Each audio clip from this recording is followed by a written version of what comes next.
Pat Nolan is the director of the American Conservative Union Center for Criminal Justice Reform, a former member of the California State Assembly.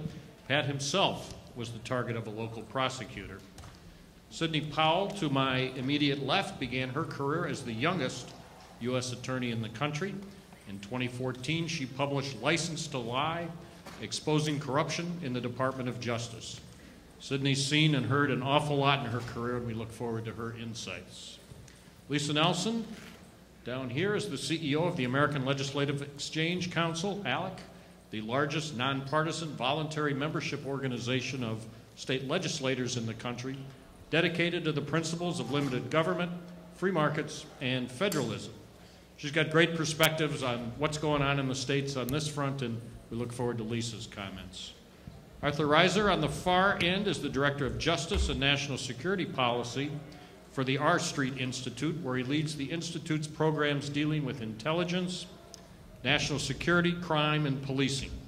Arthur's a former professor, a trial attorney with the U.S. Department of Justice, and a patrol officer. That's our panel. To further tee up our topic today, let's first watch a short video. If you'd roll the video.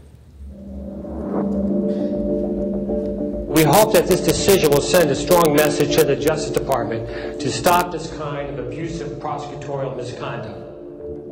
Nifon was, of course, stripped of his license to practice law on Saturday after a legal panel found him guilty of 27 ethics violations, all stemming from his handling of the Duke false rape case. A Superior Court judge vacated Daryl Howard's convictions and ordered a new trial after a DNA test on rape kit evidence from the victim cleared him and pointed to another suspect. But that wasn't all. Defense attorneys argued Prosecutor Mike Nifon withheld a police memo. Today, it all came crashing down for Senator Ted Stevens. 7 felony counts of making false statements. There was clear and intentional misconduct by prosecutors in that case. A federal judge has dismissed Stevens' corruption conviction. The judge also took the rare and serious step of opening a criminal investigation into prosecutors who mishandled the case. This is an abuse of power.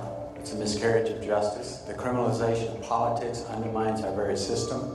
It's no longer just a political scandal. The IRS's alleged targeting of conservative groups is now the subject of a criminal investigation. More than half of the conservative groups targeted were asked for irrelevant and unnecessary information, all part of an effort to single out Tea Party organizations that were applying for tax-exempt status for extra scrutiny. We don't settle political differences with indictments in this country. Make no mistake, this prosecution sets a dangerous precedent in our country, and it would impose a chilling effect on free speech. GOP star named in money scandal. It looks like they're just trying to trash him. Oh, I think there's no doubt. This is a prime example of what happens when you take on the big government special interest. But the facts of the case are pretty clear. They're not something that I or any of our Republican allies are talking about. There's not a case here. Attorney General Sessions said when he announced the settlement that the IRS did indeed target, that she was personally responsible for the targeting, failed to inform her superiors. Over $4 million spent on this litigation. Every step of the way, the DOJ and the IRS dragged their feet in this litigation. They don't want the American people to know what they did. They don't believe that they serve the public. They believe that they rule over the public.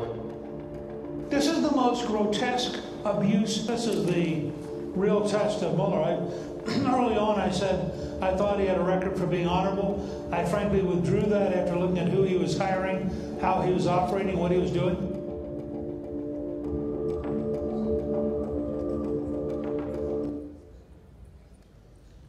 Great. Well, I think that tees it up, and let's just jump right in. I thought we'd spend the first part of our program this afternoon talking about the experiences of our panel, what they've seen out there on this front, and then on the back end, let's talk a little bit about, all right, how do we get about it? How do we get about making some progress with this problem?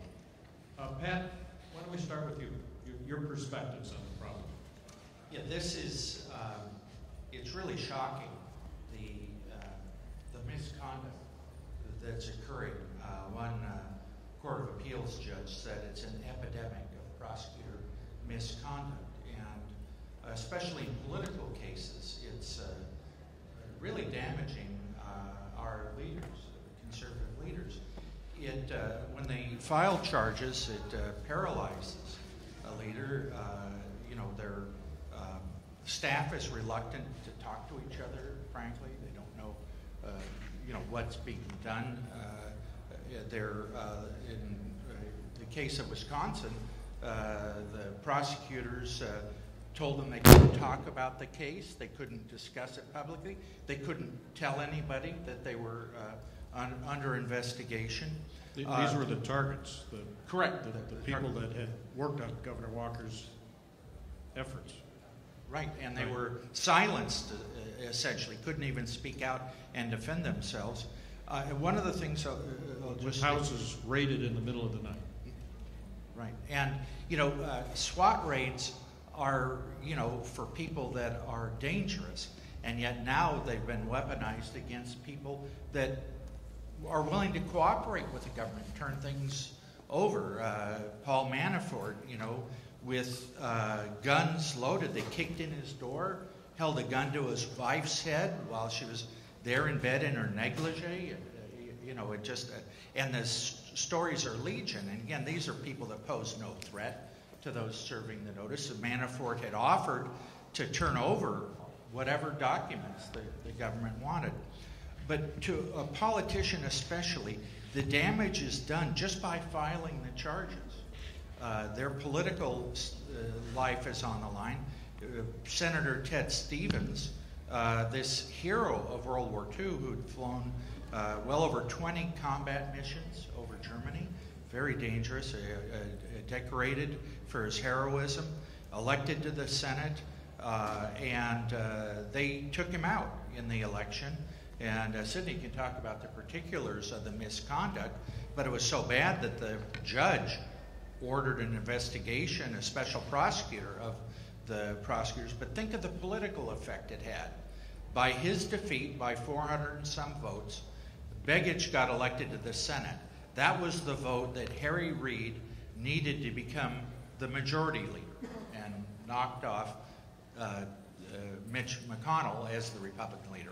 Think of all the difference Harry Reid made in that position. It also was a vote that passed Obamacare, passed by one vote.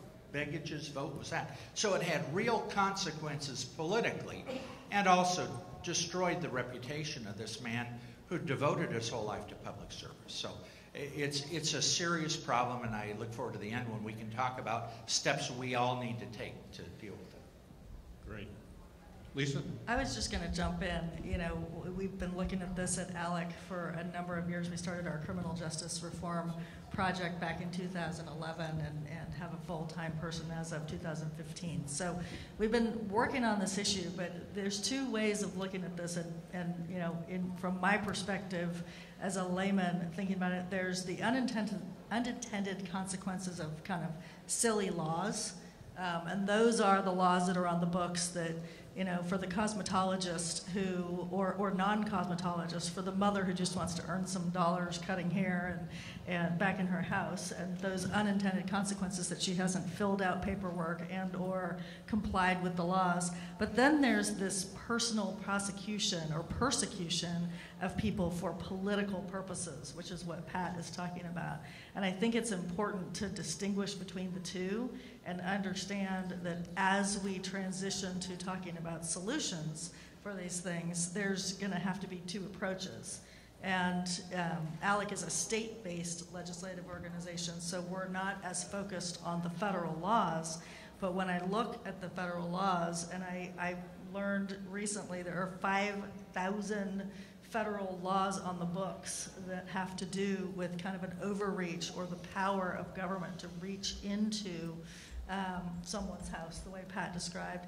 And then there are 100,000 regulations that also empower the government. So when you think about that, we've got to think about the scale and the power that represents, and then how to push back against it. And creative prosecutors have learned how to criminalize federal regulations, which is far beyond the intent by which they were enacted.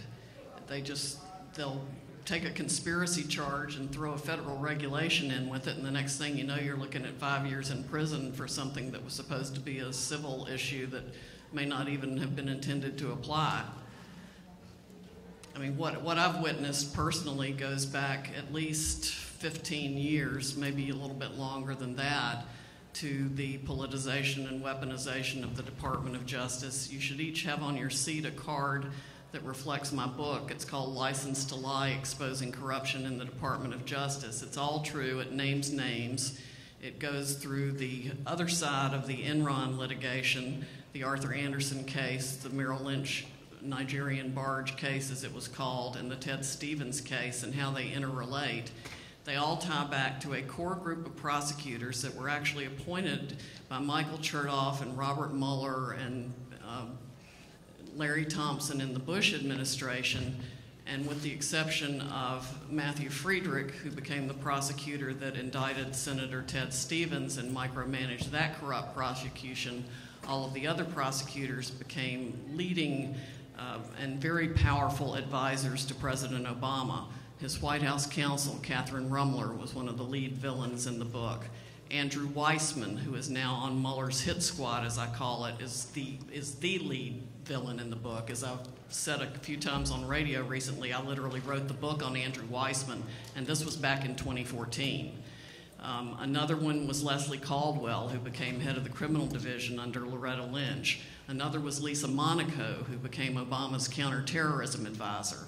All of these people are named in the book and were the instigators of egregious prosecutorial misconduct in various ways, between making up crimes against Arthur Anderson and 4 Merrill Lynch executives and yellow highlighting evidence that they knew was favorable to the Merrill Lynch defendants and hiding it for 6 years while they gave us deliberately false and misleading summaries that were contradicted by the evidence that they withheld. These people will do anything to obtain a conviction, and if you cross their sites, they will do anything to bury you, from the high-handed pre-dawn raids of your home to making up crimes and hiding evidence that shows you were innocent. It's very, very scary.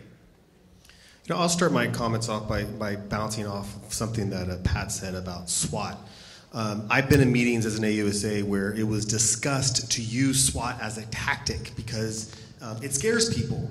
So since 1985-ish, we have seen a rapid decrease in violent crime in the United States, but SWAT has gone up and used by 1,600%.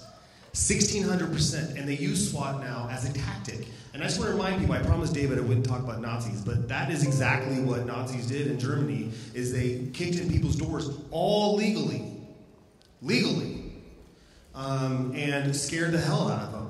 And that is not a free country. And I just listened to Ted Cruz's speech, and he used the word freedom and liberty 72 times. And if that is a benchmark for who we are and how we think as conservatives, it should be the tip of the spear when we start talking about prosecutors. And I think very few prosecutors are twiddling their fingers right now saying, "Wah-ha-ha, how can I get ahead politically from this prosecution?" But what I do think there is a Les Mis, Inspector Javert type of, I'm going to put you in jail for 19 years for stealing a loaf of bread, with no real thought of policy of what actually works, what actually makes us safer. And this is political. Obviously we saw the video, there is political prosecutions in the United States. I mean, we have people on the panel who are victims of it. But we also have politics in the profession of the prosecution that affects people in this room, our very way of life. And most of these cases are not in the deep red, they're in big blue cities. And it is a liberal function to use the arm of the state in a way to diminish our freedom. Sidney, go into a little more detail. Pick one of the cases you focus on and give us a little bit more color. Okay, let's take the Arthur Anderson prosecution, for example. Venerable accounting firm. Had they done a few things wrong here and there? Yes, a few of the partners had been too closely intertwined with Enron. But at the same time, we learned in the Leigh Skilling trial that Enron was lying to its auditors at Anderson. So there are two sides of that story as well. But Mr. Weissman and Leslie Caldwell literally pieced together parts of different statutes to make a crime out of something that wasn't. They used the witness tampering statute to allege obstruction of justice for Anderson's shredding of documents. As soon as I read the indictment, I thought, this is baloney. This isn't what these statutes were designed to cover. And sure enough, Congress later enacted Sarbanes-Oxley, with Mrs. Clinton voting on it to plug the hole that supposedly was in the law, because Anderson was entitled to shred everything it shredded until it got a subpoena, aside from the fact that Anderson kept one of everything in some form or another and had every right to dispose of whatever it wanted to. It kept everything it was legally required to keep. But the prosecutors knew as soon as they indicted Anderson, it would deal the company the death penalty. So they sealed the indictment for a week while they worked behind the scenes with Anderson's 2,500 publicly traded companies that it represented. So they worked behind the scenes to avoid upheaval in the markets, then released the indictment, and sure enough, Anderson is gone in 24 hours. I think over 160 private civil litigants piled on. The company's under indictment. They're just partners who had done good work for decades, lost all their retirement. It was a travesty. 3 years later, the Supreme Court reverses the Anderson conviction 9-0, with Justice Rehnquist writing for the court that it was shocking how little criminal culpability the jury instructions required, and Anderson's conduct was not criminal. The lead prosecutors in that case were Andrew Weissman, who's now on Mueller's squad, and Leslie Caldwell and Matthew Friedrich. Of course, Caldwell became the Assistant Attorney General in charge of the Criminal Division under Loretta Lynch. She brought Andrew Weissman back in the Department of Justice to be head of the fraud section. Immediately following the Merrill Lynch prosecutions, I think he went first to Jenner and Block for a partnership for a bit, and then Robert Mueller brought him back into the FBI as general counsel. Mueller has protected Weissman most of his career. They all have links with Comey. They go way back with Comey, and Weissman and Rosenstein are both, of course, on the Uranium One guilty pleas. I mean, there's what I've called a corrupt cabal of these prosecutors, all of whom have, or at some time or another, have been in very high positions, either in the Department of Justice or in the White House or both. And they have always protected and looked out for each other in those positions, which is why it took me 6 years to uncover evidence that the prosecutors had hidden in the Merrill Lynch case. And I got that only by accident. The third team of prosecutors gave us a disc that had yellow highlighted material on it, and they hadn't reviewed the disc before they gave it to us. And so by that, we knew from the trial transcript that the judge had asked them before the trial to yellow highlight exculpatory information that was favorable to the defendants. That's exactly what they had done. We compared that to the minimal summaries they'd given us, and they had surgically excised keywords from the summaries that went directly to the heart of our defense, which frankly turned on a 5-minute phone call that my client wasn't even on. Here's another Weissman trick. He indicted my client for perjury and obstruction of justice for expressing his personal understanding of a telephone call he was not on, after he told him in the grand jury to share that personal understanding, whether it was accurate or not. Now, perjury, has to be something that's true. How your personal understanding can be untrue, I'm not sure how that can even be, much less how if you're told to share something, whether it's accurate or not, you can then be prosecuted for perjury. But we could not even get a new trial hearing after we discovered the yellow highlighted evidence. Neither the government mentioned it in its reply brief on the issue, the district court did not mention the yellow highlighting, and the Fifth Circuit Court of Appeals, in which I've practiced my entire career of multiple decades now, I refuse to state how many, would not mention it. So the yellow highlighting was literally a roadmap of the exculpatory evidence, and what they produced was infinitesimal, and yet no court held them accountable for literally violating the Constitution. Exactly. And Bill Hodes, who's one of the leading legal ethics experts in the country, filed grievances against Andrew Weissman, Catherine Rumler, who then was White House counsel, and Matthew Friedrich, who I think by then had gone to David Boy's firm.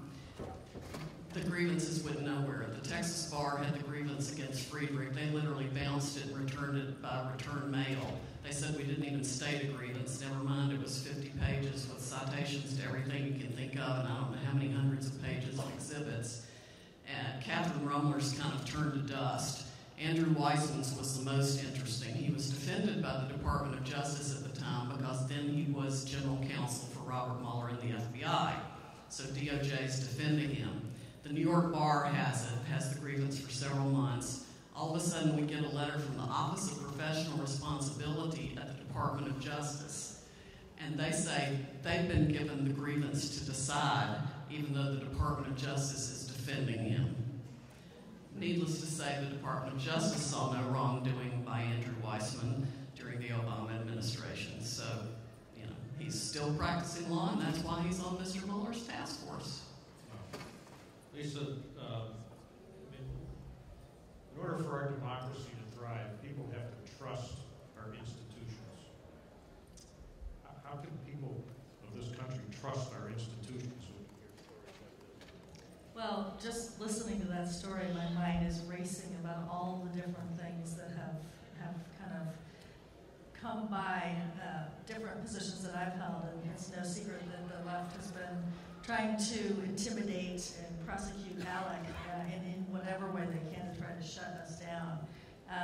The anecdotes that I have are a lot less serious in terms of the sheer weight of the government coming down on these, kind of institutions that we all know, Merrill Lynch, Arthur Anderson, and all. But as I was listening to Sidney and thinking about the different examples I have, ours are a little bit more personal, and they're a little bit more, just kind of at the heart of things. Just when we're working in the States, you tend to rub shoulders with the people that are coming at you. And one example that I thought of was just happened this last December, so 2 months ago. We were having our ALEC meeting in Nashville, Tennessee, and all of our legislators come from all over the country, many of whom are Second Amendment advocates and pro-Second Amendment. One of our leaders, our state chairman from Colorado, a woman by the name of Lori Sane, I think she's okay with me telling the story, had been at a rifle range on Sunday before she flew into our meeting. And when she went to the Denver airport, her gun was in her purse. And of course, that set off alarm bells. And, that's okay. She mistakenly brought the gun to the airport and was taken into custody and then taken back and booked. Now, that's all fine because that's all legal, except when we found out that the other 100 people over the course of 2017 who had made the same mistake got a rap on the shoulders and they walked them back to their car, which she had asked for permission to do to put her gun back in her car. The minute they found out that she was a conservative legislator trying to go to a meeting, that's when the political kind of intimidation came into play, and that's when she was treated differently from anyone else. The other interesting fact on that is that within minutes of her being taken into custody, it was over the press wire, which means that immediately someone flipped a switch and leaked it to the person that was going to put it on, which meant at our ALEC meeting, of course, our ALEC chair, on her way, she was getting the Legislator of the Year award the next day, which just shows how good we can pick them. But the articles then, of course, turned, and it was ALEC's legislator being arrested for having a gun in her pocket. Those other 100 people had no shame, no intimidation, no aftermath, and Lori Sane has been dealing with this ever since, including the cost of dealing with the issue. Arthur, you've seen things from lots of different perspectives. Policeman, prosecutor, you must have some anecdotes. I have lots of anecdotes. Lots of there was stories. I think that one of the ways that prosecutors have been politicized and become almost political bodies, which is confusing to me, is through what I call risk aversion. If you make a mistake and an innocent person goes to jail, they blame the jury and the judge. If you let a guilty person free, then it all comes back on you. So what we have seen are prosecutors who are very risk averse, and what they look for are the easy kills. And that's politics. And I've also noticed something that's I never even realized existed until I started working with Right on Crime and other organizations and ACU, where the prosecutors actually have a political body through their association. Recently there was an elected DA who's also the head of the Association for DAs in that state, wrote an op-ed with the elected sheriff of a county that came out against civil asset forfeiture. And one of the things they said in that article was, we're not going to be incentivized to do our job if you take away civil asset forfeiture. Really? So what about your salary? What about the fact that you're entrusted with state power? That is a pretty good incentive to do your job. I have personally seen prosecutors come out against very, very, very mild criminal justice reform efforts on jail reform, for instance, because they say it's going to make our job harder. So what? Your job is supposed to be hard. You are an administrator of justice. Your job is supposed to be difficult. And I'm not an anti-prosecutor. I am a person who believes in liberty. There is an effort right now by prosecutors to roll back some of the efforts, the criminal justice reform efforts that are working in Alaska and Texas and other states because it makes their job harder. I find that incredible that prosecutors are involved in politics in the first place, and they have become like this almost massive lobbying force. Go to the Hill or any state capital and talk about anything with criminal justice reform, and one of the first things the member will say to you is, have you talked to the prosecutors? Have you talked to the sheriffs? No. And why should I have to? This is about what is right and what about justice. And I think risk aversion and the fact that prosecutors have actually become political entities is a problem. And I'm not even talking about getting the Willie Horton kind of scare of the world to get reelected. I'm talking about actually becoming political bodies. Could I bring up the Nifong case was in the video there? Mike Nifong was appointed, not elected, as district attorney. He was facing his first election, and he was a Democrat, and there was some opposition in the African American community to him. He needed to build support among them. So he brought the case against the Duke lacrosse players, even though there was substantial evidence of their innocence. Of course, he was cause celeb for all the liberals on campus. The professors all, signed a letter about how this was disgraceful. All those young men's lives were ruined. And then it turns out that he wasn't even satisfied with that he talked to the lab and had them falsify the DNA results in order to try to guarantee their conviction. And fortunately, he was caught at that. He was, disciplined, lost his law license, but that's what he was willing to do, and it was all driven by politics. He wanted to be reelected. Let me just bring up one other anecdote. A friend of mine was in the state senate in California, and the IRS was looking at him, and nothing ever came of it. But the IRS agent said something that's very revealing. They said, Senator, pardon me, this is an exact quote. Excuse me to the ladies. Senator, we can carve our paddle to fit anybody's ass. And that was his attitude. Beria, Stalin's head of the secret police, had said, you bring me the man, I'll find the crime. And that's essentially the same attitude. Wow. And that cost the city of Durham $50 million in a settlement. $50 million? You think prosecutors paid for that? Nope, it was the taxpayer that paid for that. We've got 15 or 20 minutes left. Let's turn to how do we start to fix this problem? Who wants to start? I'd like to take a stab at it. The first is the instinct of conservatives is to defend our institutions, to conserve them. And the prosecutors that are out of control like this, and not all are, we have some great people that are prosecutors. bad ones take advantage of that attitude. And so part of what we need to do as believers in liberty is try to remind people that what George Washington said, like fire, government is a useful servant, but a fearful master.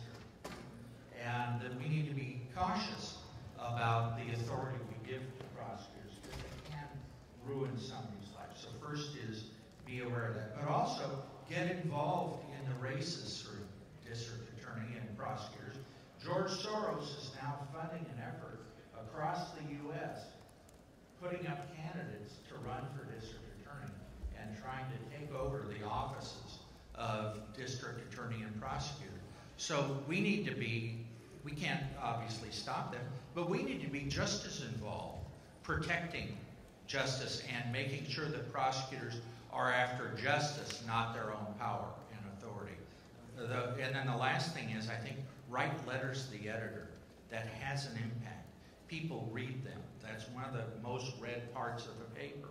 And you speaking out, educating yourself on the subject, and writing about an injustice that you see really helps shine the spotlight on it. Lisa? Well, Alec's main function is to draft model policy and to educate our legislators on taking that policy and trying to move it through their state. So what we have done, and I understand that CPAC's theme this year is to take action. I think David Safavian was telling me that. So what we have done in this area is we've passed 2 model policies. One is the Criminal Intent Protection Act, and the second is the Review of Penal Laws Act. So the Criminal Intent Protection Act is really meant to further clarify and further define what really are those criminal laws and what was the intent. Was this person acting knowingly or willfully in that area or in that perceived crime? And so far, I think Texas really has been the leader in this, and our model policy reflects what they did in Texas back in 2011, and we've now seen over 15 states pass that law across the country, which I think is great. So to Pat's comment, if you could go and look and see if it's passed in your state, you could probably go on our website and see that information as well. But I think it's important to know that your legislators should be working on this. So if you're thinking about what do I write my letter to the editor about, maybe you just say, have you looked at this model policy, or have you started to clarify what really is that lawful intent? On the review of the Penal Laws Act, that's more of a kind of a statement of kind of show, and what it really is to say there are so many laws on the books that maybe we need to start kind of rolling these back and and roll back the power of the government. And Minnesota, interestingly, has had something called their unsession, where they undid some laws, which is kind of fun to think about. And we at ALEC, every 5 years, we review what we've done, and we say, is this still germane? Does this still make sense? Because a lot of times technology or things move so much more quickly that what you thought was relevant or important 5 years ago is no longer relevant to your community and your constituents. So even just the mere effort and exercise of reviewing the laws is something that you could do. And as a constituent or as an activist in your state, you could look to see if either one of these things are taking place in your state. I would say that, interestingly, 2 purple states, Ohio and Michigan, passed our model policy on the criminal intent, which we were really happy to see. And it really is kind of a left-right effort, which I think is so important for all of us to recognize. And state legislators are generally accessible, so that's a great action item. Call your state legislator when you get home and talk about this issue. I think as far as solutions is, I'll echo something that Pat said. I think that we should understand what we're actually talking about. And I don't want to be dramatic, but this is what the Founding Fathers gave us the Second Amendment for, was to prevent tyranny. They can put you in jail. A prosecutor with a pen can put you in jail. It is a big deal. And understanding that as a conservative, if you do not believe that a government cannot act arbitrarily, capricious against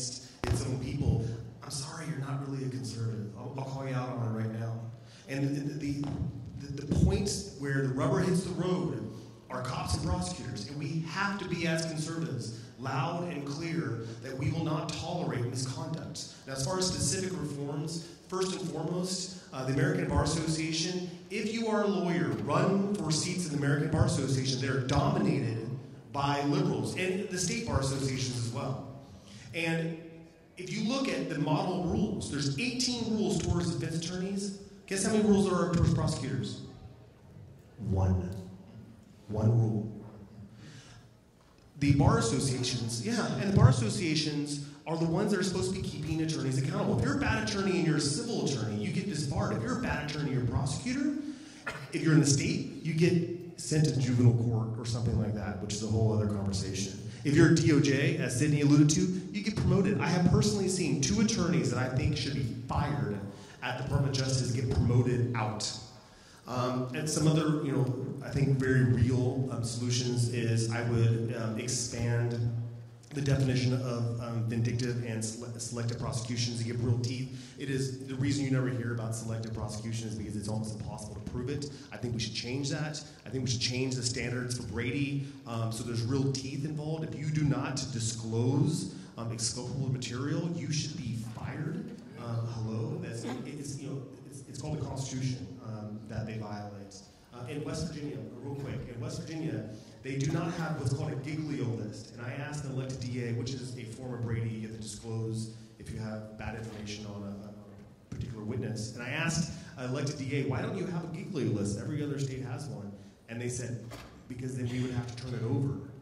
And so we just do not create the list in order to prevent us from having to turn these kind of things over.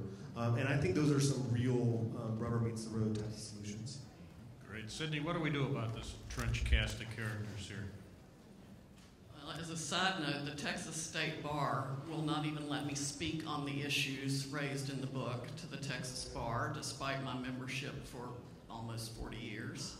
Yes, can't speak on it. I've been invited to do the advanced criminal law course, which covers the whole state, for I don't know how many years now, and this last time I said, okay, I'll be glad to do it, but I want to speak on the book instead of federal appeals, which is my usual topic, and they rescinded my invitation. Yes. What we could do, one of the things we could do is really, voice our disapproval of the Bar Association's refusal to do anything about it, and not to mention not even discuss the issue. Another, in the wake of the corrupted prosecution of Senator Ted Stevens, Judge Emmett Sullivan, who, by the way, now has General Flynn's case on his docket, he appointed a special prosecutor to investigate the Department of Justice. That person issued a 500-page report documenting systematic, intentional, and pervasive prosecutorial misconduct within our now ironically named Department of Justice. And the community writ large, the legal community writ large, and 6 senators from both sides of the aisle supported a bill called the Fairness and Disclosure of Evidence Act. The ACLU, the NAACP, the National Chamber of Commerce, the ABA, every legal organization I can think of supported passing the Fairness and Disclosure of Evidence Act. The only opposition it received was from the Department of Justice, and it died on the vine. It never made it out of committee. That is abhorrent to me. Everyone should write their congressmen and senators and urge them to pass that. That would put teeth into the Brady rule requiring prosecutors to disclose evidence. It would set some standards for them to do so. Right now, I don't think the Supreme Court really even understands how prosecutors apply that rule, and it's crucial to any defendant in a criminal case. Another thing I would suggest is that we abolish absolute immunity for prosecutors. They enjoy the immunity of the sovereign. And if they intentionally hide evidence and intentionally convict an innocent person, they should be subject personally to civil suit for that. I have said in my book TV presentation with the Cato Institute, if the rule were the prosecutor had to do the time that the wrongfully convicted defendant did, we probably wouldn't have a whole lot more prosecutorial misconduct. I mean, we need something serious for that. We've got a horrible example in Texas that I'll mention briefly. It's the Michael Morton case. If you're from Texas, I'm sure you've heard of it. He spent 25 years in prison convicted of murdering his wife, while the prosecutor who wrongfully convicted him became a state court judge. That prosecutor had hidden the bloody bandana with the DNA evidence on it that later exonerated Michael Morton, and ran for the judgeship based on his conviction of Michael Morton, and had also hidden other exculpatory evidence. Michael Morton lost his son because his son grew up thinking his father had murdered his mother and was adopted by other people, and spent 25 years in prison. The prosecutor, the judge, Ken Anderson, got 5 days in county jail for Michael Morton's 25 years. Michael Morton wrote a book called Getting Life. I would encourage everyone to read it. He was touched by God during his last few years in prison, and remarkably, he is not bitter. He is the reason the Texas legislature passed the Michael Morton Act and came to the forefront of criminal justice reform. Just an amazing story. We've got time for a couple of final thoughts. Pat, final words? Well, I think you folks can be the difference. You've heard great ideas out here. Ever Dirksen said, this really sums up the legislator's point of view, when I feel the heat, I see the light. And we need to enlighten our legislators that represent us about the dangers of out-of-control prosecutions and the importance that they concentrate on the real criminals among us as opposed to those that they want to set up politically. Thanks. I would just add, on your chairs, I put something called the state factor. Those are white papers on specific issues. And on the last page, there are 4 solutions and 4 ideas for you to take action. So if you can just flip to that, I mean, obviously read through it. It talks a lot and covers a lot of the subjects that were talked about here, but it also gives you some action steps that you can take back home. Thank you. Arthur, final words? I think the only final word I have is there's a flip side to a lot of this too, where victims are re-victimized through lazy and prosecutorial misconduct, where a prosecutor will look for the easy win and plea bargain down a case. So sometimes a prosecutor should push into an envelope instead of, just giving up and going for the easy kill. And I think that victims should have a very loud voice in the Justice Department, but when it comes to the prosecutorial misconduct, they have almost no voice. And I think that's something we should keep in the back of our minds when we go forward and change the world. Thanks so much. Thanks very much for attending. Your state legislators and congressmen will look forward to hearing from you on Monday. Have a great weekend. Let's have a round of applause for our panel.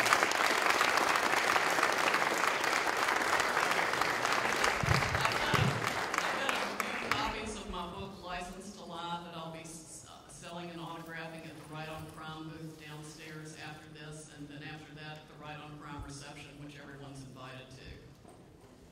Thanks again.